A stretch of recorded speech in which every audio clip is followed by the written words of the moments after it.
The Galaxy Z Fold 8 marks a major shift for Samsung. It's the company's first wide format foldable, and honestly this might be the most practical design they have ever made.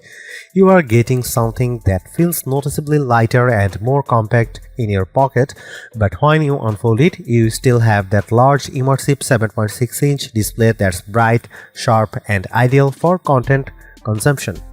The 5.5-inch cover display is wider this time, which makes a real difference.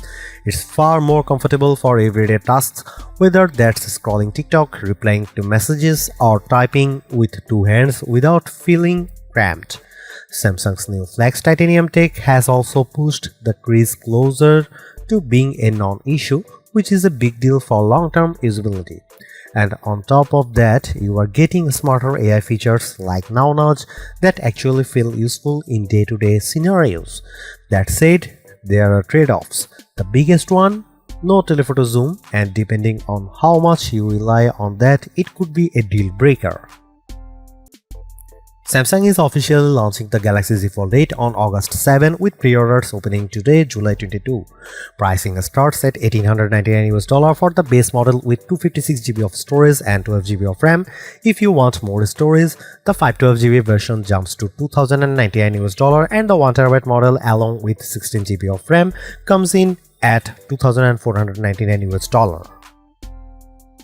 The first thing that stood out to me when I picked up the Galaxy Z Fold 8 was just how light it feels. At only 201 grams, this is officially the lightest book-style foldable Samsung has ever made. And that's impressive considering the Fold 7 was already relatively light at 215 grams.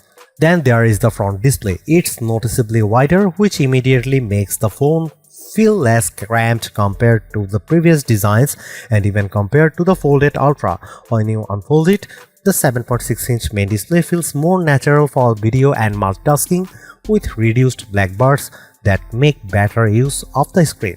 Samsung also refined the physical design in subtle but meaningful ways. The side frame now has precision machined grooves that make opening the device easier and more comfortable. And if you have always been bothered by the crease, this is one of the biggest improvements. Flex Titanium significantly reduces its visibility and feel. Durability-wise, Samsung claims up to 500,000 folds, which is something I actually saw demonstrated ahead of launch in Korea. However, the IP48 rating means you get water resistance but still no real dust protection, which is disappointing, especially for something you might want to use outdoors or at the beach.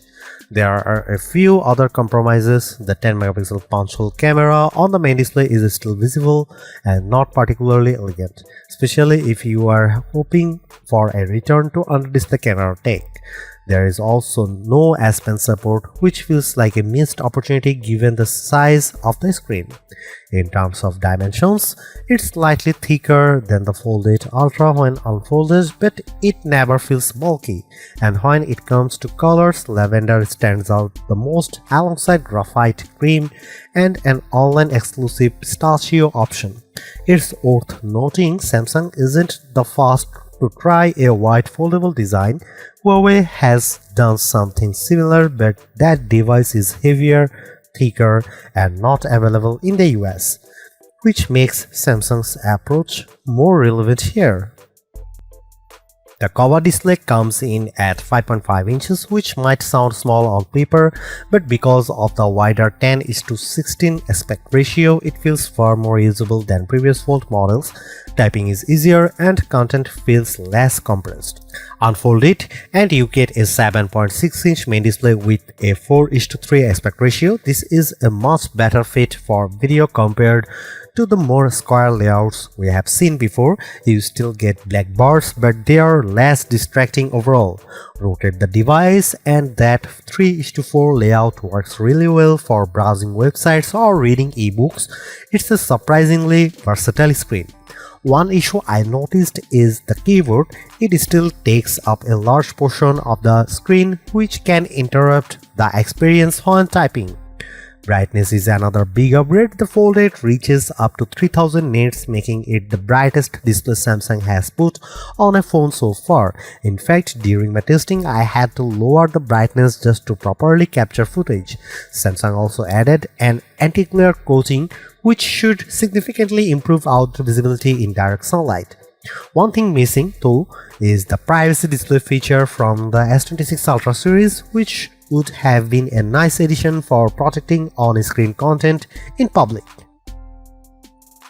This is where the compromises become very clear. The Galaxy Z Fold 8 only has two rear cameras, a 50MP main sensor and a 50MP ultra-wide.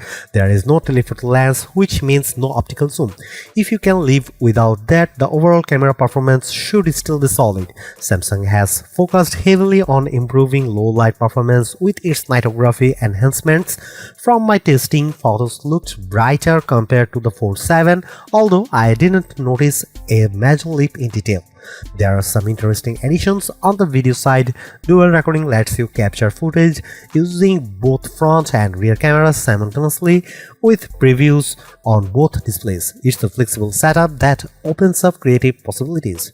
The standout feature, though, is AI-driven. It's called My Fan Cam. You select a subject and the phone automatically tracks and reframes them throughout the video. I tested it and it works surprisingly well. It's one of those features that feels genuinely useful rather than gimmicky. One of the most practical AI features here is Now Nudge. It's designed specifically for multitasking on a foldable. For example, if you get a message about planning dinner, the phone might suggest opening your calendar, and when you tap it, it launches in split screen automatically. It's a small thing, but it makes multitasking feel more seamless and intuitive. These nudges also appear in notifications, which helps reduce friction while switching between tasks. Samsung is also pushing deeper integration with Gemini for automation. If you are doing something like booking a trip, Gemini can handle most of the process in a pop-up window, and you can jump in whenever you want to finalize things. That said, not everything is fully optimized yet. Apps like TikTok don't take full advantage of the wide display. For example, opening comments takes over the screen instead of splitting it. This is an area where Samsung needs better collaboration with developers. And if you liked flex mode on previous Fold devices, it's gone here. That means no laptop still uses with controls on the bottom half of the screen, something that might push some users toward the Ultra model instead.